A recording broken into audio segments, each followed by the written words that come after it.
عزوز سلامتنا تقبلونا إذا يوتيوب channel تعزبتي كما تصنحوا نزقوان زدرنا مزيناتات حيزلكم قريبا لخو نمكتالكم بخبر عدم كبرات تعزبتي بركتبولو حبريتاتات نابيتو مستصعانو أقدمو ملغتوي دما نوتيفيكيشن نخبت حكم زيناتات بوان نختكتاتلون نزا يوتيوب channel سبسكرايب بمقبار نايدول ملكت متواقعي ترسعوم أبوها زحل كناتو وتهدرا ومدبر حبرة سوفيت زنبر تاريخا ودبر برام إسرائيل أبقرب أوان سوماليلاند أفلتو دحر مهابام ناماخل أهقرا وقالسي سلطان كمز تغيرم حدش تنتانا حبيروم تمرا ماري سامية محمد أبز قبرو تنتانا إسرائيل أبتحساس كلتشحن إسران حموشان الزحالة فورحين نسوماليلاند زهابو تومولا أفلتو هقرا ونت أبتو زوبا زي تتحفى حدش معراف كفيتون نمت أي بربرا أب حدقا آتيوان كمزولا ملاخيتلوم بمسارة تنتانو استراتيجيكاو أقداسنت ودب بربرام كاب جيزياوي بوليتيكاو وطاي زخايدي زبالة خوينوم اتو ودب كاب قماقم بحر يمن 160 مايل سريح قدر ركبن نتباب إلمن داب زبهال وشمت نمكو تزار أوسان خونتاتن يركبيلوم بازمن قدد ما كاب 10 ميتاويت نقدا عالم كمز السقاقري قليزوم بتوسخي أب أفريكا زنوحا معرف ونفرت زلو خوينوم اتي تحت قرصي ازك قدم كبل نوتهادرات سوفيت حبرت بتوسخ دمان أمريكا وناسا سبيس شاتل زقرب مخانو دما اتبوتان وتهدراو ترغم زلو ربحا اقداسي قبرو كبل قليتلوم اسرائيل نسوماليلاند افلتو زهابت ناي مجمرتا ابل هاجر حبرات هاجرات مخانا نهار جيسا اوشتي ساسن حموشن عمت زترخبم دبلوماسياو عوت انتخونا جن زمتو حرقاتات نشتو كم زي كونه يقلتم اتتصابصاب كم زقلتو اسرائيل ابربرا مهلوا عطوات حوتين مقوصصارن نايسلها مسمرن كتمسرتن عدل هبا زبل خوينو يخون امبر ازو سقمتي نحتن مشارختومن وشمت بحر عدن نإسرائيل زمتش ايكونن بزبل مدقعت نخفنو مشارختوم كدفوهم كم زخلو حساب غريب لهم كمون بسنك خوينات غازا اب اسلام وعالم تقبل نزسانة اسرائيل مسعب نسوماليلاند كابكالوت هاجرات افريكان عربن كفليا كم زخل دماغ متوصفير لهم دحر وسانة اسرائيل فيدرالو منقست سومال نتو قداين لالاو نتزتحس بزبل زخونا نخوينو كابتوم 15 أبالات بايتو صوت حبرات هاجرات اتوم 14 كمون حبرة افريكان نتافلتو تقايموميم بخالي وغندما اب مبرقاو كفال تهاجر زلوم نمنغست سوماليلاند زي مقبالن دقف حالن نايوصا سلطان كم اسرائيلن امريكا وشتاو قصتات كبغس كم زخلون اتتنتانا تنقي غير كبالوم بربره حجي امنغو خلته مرጫታት ያዘላ ዝበለ ኮይኑም እቲ ሓደ ሕቡራት ኢሚራት ዓረብ ዲፒ ወርልድ ንዝበለ ማዓት ቁጠባው ማእከል ኮይና መቀጻሊ እቲ ኻላይ ድማ ናይ ወጻ ኃይልታት እስራኤል አሜሪካን ቱርክን ካልኦትን ዝናቆራሉ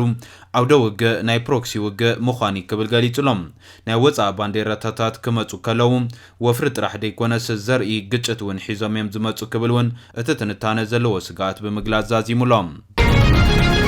ناب حمورا زاتوا امباسادر امريكا بزعبا ملاس تمزابلتي محصنتا قريبو امباسادر امريكا اب ايثيوبيا نابتي اب تحت ممحدار كلل امحرا زركب معراب تግራይ مبصحا كايدلوم لومي ناب كتما حمورا زاتوا امباسادر ايرفين ماسينغام كابوليتيكا نلعلي نهزب قدامنت كوهاب محصنتا قريبو يركبالوم ابتي نخلت عامت غصل دماو خينا تግራይ بامايتا شحات غصورو تغارو تفنقلتي كابتو زبانا ماقل تخلل سودانن كمزهادم يفلطم ابز اوانزي امقله زركبوم تاتا معسكرات تمزابلتي تعقيبهم نامربتهم زملسلو عدل كرخبو يصبيهم زلوم توم نزحلفو 5 عامتات معقوب تمزابلتي ابز تقددكتين دا صحاين قرن ان ترباربهم ابزس كحكو خنتا زركبو تمزابلتي بمسرتتي نتخينات دو زبل سممع سلام بريتوريا وحسن توهيبهم نابوتهم كملسيهم زطلبوم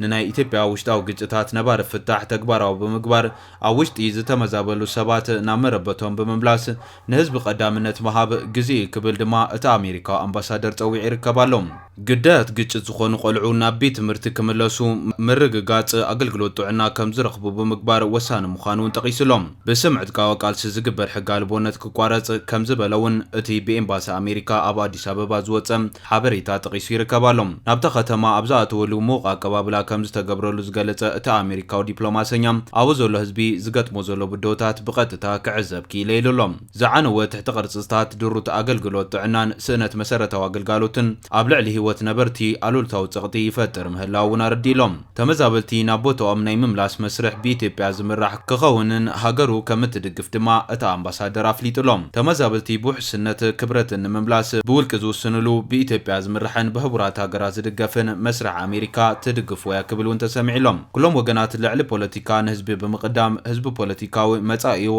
ኣብዚ ጥዕሞ እዋን ክውስን ክድግፍዎ ንምሕፀን ድማ ኢልሎም ክልል አምሓራ እቲ ማእኸሉ ሕሞራ ዝኾነ ዞባ ምዕራብ ትግራይ ኣብ ካልኦት ዞባታት ዘለዉ ገለ ከባቢታት ፈለማ ክልላት እቲ ሃገር ኣብ ዝቆመሉ ብሓይሊ ዝተወስደ ብምባል ናይ ግባን ሕቶ ይዘቕርብ ኣብቲ ሓይልታት ፀጥታ ዕጡቃት ፋኖ ናይ ትኽልል ከምኡውን ሓይልታት ኤርትራ ዝተሳተፍሉ አንጻር ሓይልታት ትግራይ ዝተኻየደ ኩናት ድማ ብሓይሊ ነቲ መሬት ብምቁፅፃር ንልዕሊ 5 ዓመት ሰበመ ክልል አምሓራ እናመሓደሮ ይዝርከብ እቲ ጉዳይ ድሕሪ ስምምዕ ፕሪቶሪያ ኣብ መንጎ ፌደራላዊ መንግስትን ብሕወሓት ዝቕለስ ጊዜያዊ ምምሕዳርን ትግራይን ቀጻሊ ምሰሓብን ውጥጥን ዘሰዓበ ኮይኑ ዘሎ ብጀነራል ታደሰ ወረደ ዝምራሕ ጊዜያዊ ምምሕዳር ትግራይ ነቶም ኣብ ከቢድ ፀገም ወዲቆም ዘለዉ ተመዛበልቲ ናብ መረበቶም ክምልሶም ዘይምኽኣሉ ክንቀፉን ጸኒሑ እዩ ምስ ኣዘዝቲ ሓይልታት ትግራይ መራሕቲ ሕወሓትን ብዘይምቅዳው ስልጣኑ ኣረኪቡ ካብታ ክልል ዝወፀ ፕሬዚዳንት ጊዜያዊ ምምሕዳር ዝነበረ ጌታቸው ረዳ ግን ተመዛበልቲ ከይምለሱ ዕንቅፋት ክኸውን ዘሎ ሕወሓትን እቲ ጊዜያዊ ምምሕዳርን ምዃኑን ይዝኸስስ መራሕቲ ትግራይ ብወገኖም ፌደራላዊ መንግስቲ ብመሰረት ስምምዕ ፕሪቶሪያ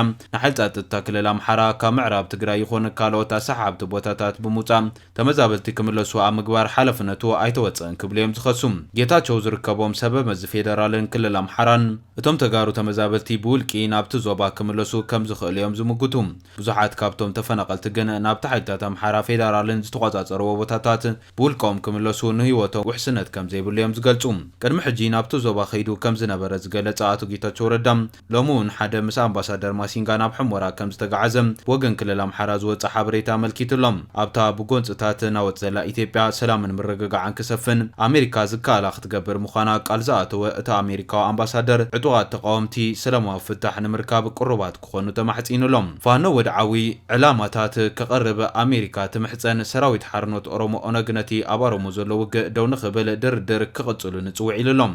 መንግስቲ ፌደራል እውን ብዘይጎነፀ ዝግበር ሰላማዊ ፍታሕ ከናደን ጸጥታ ድሕነት ዜጋታቱን ከቐድምን ንፅውዕ ክብል ኣብ ዘውፅኦ መግለፂ ሓቢር ይርከባሎም ናብትኻሊ ዜና ማሕበረ ኮማት ኤርትራውያን ኣብ ኢመራት ዓመታዊ ፌስቲቫሎም ኣካይዶም ኤርትራውያን ማሕበረ ኮማት ኣብ ሕቡራት ኢመራት ዓረብ መስመርና ድርዕና ብዝብል ቴማ ካብ 9 ክሳብ 11 ጥሪ ዓመታዊ ፌስቲቫል ኣብ ዱባይ ከም ዘካየዱ ተገሊጹሎም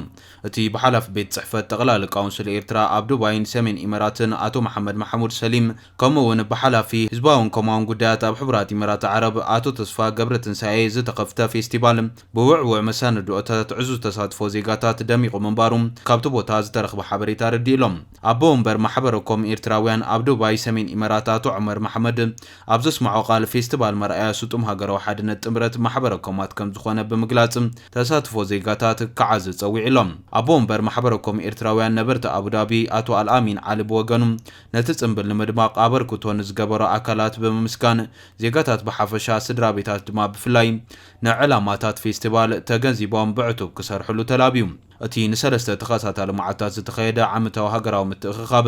ንታሪኽ ብረታዊ ቃልሲ ሃገራዊ ልምዓታዊ መደባትን ባህልን መነባብሮን ሕብረተሰብ ኤርትራ ቱሪዝምን ቅርሳውነት ጸጋታት ከምኡውን ንጥፈታት ማሕበረ ኮማት ኤርትራውያን ነበርቲ ሕቡራት ኢሚራት ዓረብ ዘንጸባርቕ ስእላውን ንዋታውን ምርኢት ዘጠቓሊል ምንባር እውን ተገሊጹሎም ናብትኻሊ ዜና ምስ ንሰግር ካብ ጀነራላት ኢትዮጵያ ሓደ ዝኾነ ጀነራል አበባው ታደሰ ሕጂ ክንዳሎ ኣለና ክብል ተሰሚዑ ንዝሓለፈ ሓደ ወርሒ ኣብ ቅድሚ ህዝቢ ዘይተረኣየ ምክትል ሓለቓ ስታፍ ሰራዊት ኢትዮጵያ ጀነራል አበባው ታደሰ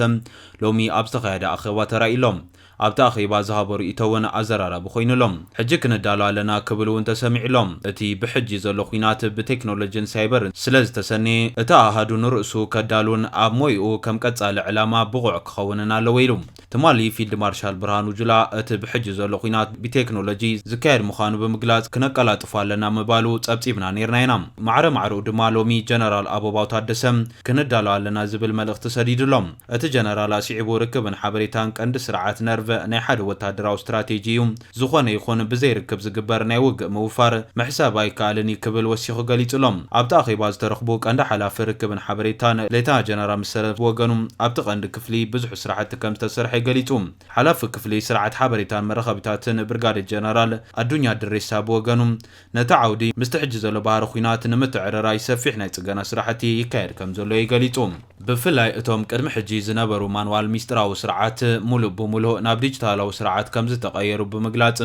ምልውዋጥ ሓበሬታ ቅልጡፍን ዘተኣማምንን ከም ዝኾነ ገሊጹሎም ላዕለዎት ጀነራላት ኢትዮጵያ ንሰራዊቶም ንኹናት ምድላዋት ንኽገብሩ ስልጠና እናሃቡ ከም ዝርከቡ ተገሊጹ ዘሎም ኣብ ቀርኒ ኣፍሪካ ዘሎ ወጥሪ ኣብ ዝሓየለሉ ኣብዚ ሕጂ ሰዓት ኣማኻሪ ፊልድ ማርሻል ብርሃኑ ጁላ ዝኾኑ ጀነራል ኣለምሸት ደግፌ ስልጠና እናሃቡ ከም ዝርከቡ ተገሊጹሎም እዚ ከምዚ ኢሉ እንከሎ ውሕስነት ማይ ግብጺ ምስ ሃገራዊ ድሕነት ብቐጥታ ዝተኣሳሰሩ ይክብሉ ፕሬዚዳንት አልሲሲ ንኣማኻሪ ትራምፕ ገሊጾም ኣለዉ ላዕለዋይ ኣማኻሪ ፕሬዚዳንት ኣሜሪካ ኣብ ጉዳያት ዓረብን ኣፍሪካን ዝኾኑ ማሳድ ቡሎስ ሎሚ ናብ ዋና ከተማ ናይ ግብጺ ካይሮ በፂሖም ኣለዉ ቤት ጽሕፈት ፕሬዚዳንት ግብጺ እቶም ኣማኻሪ ምስ ፕሬዚዳንት ዓብድልፈታሕ አሲሲ ዘተኸም ዝገበሩን እቲ ዘተ ድማ ኣብቲ ዞባ ሕድሕዳዊ ተገዳስነት ዘለዎም ጉዳያት ዘተኮሮም ምንባሩን ኣፍሊጦም ኣለዉ እቲ ቤት ጽሕፈት ሕጂ ዘሎ ኩነታት ሱዳን ብቐንዱ ኣብቲ ዘተ ከም ዝተለዓለ ኣፍሊጡሎም ኣብዚ ጉዳይ ፕሬዚዳንት አልሲሲ ፕሬዚዳንት ትራምፕ ኣብ ሱዳን ሰላም ንምምጻእ ዘካየዱ ዘሎ ጻዕርታት ከም ዝድግፉ ብምግላጽ ንሉዓላውነት ሓድነት ሱዳን ተወፋይነት ከም ዘለዎም ጠቂሶም ኣለዉ